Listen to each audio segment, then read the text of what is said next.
मित्रहो, आज मी चांदूर बाजार तालुक्यातील तहसील बेलोरा मंडल येथील तलाठ्याला माहितीच्या अधिकारामध्ये क्षेत्रफळाबद्दल माहिती विचारली. तर ते म्हणतात की जे तत्कालीन तलाठी होते त्यांनाच ते माहीत आहे. आणि माहिती कशी देतात की 1992मध्ये एवढं क्षेत्रफळ होतं. किती होतं? काहीच नाही. बरोबर. कोणती माहिती विचारा आम्हाला माहीत नाही, कोणती माहिती विचारा आम्हाला माहीत नाही. रोडमध्ये क्षेत्रफळ गेलं का, गेलं असेल नसेल ते आम्हाला माहीत नाही. मग हे खुर्चीवर येऊन बसतात. आता हा कागद आहे माझ्या हाती.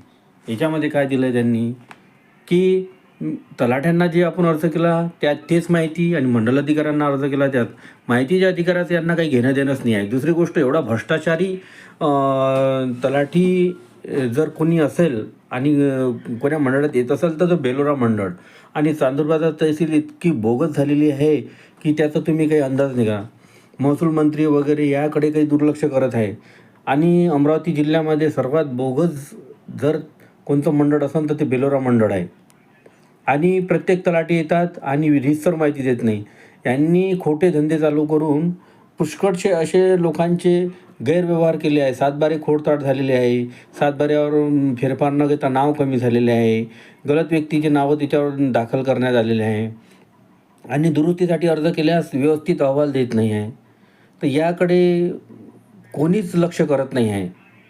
चांदूर बाजार तालुक्यातील हे तहसील आणि मंडळ बेलोरा खूप भ्रष्टाचारी झालेला आहे.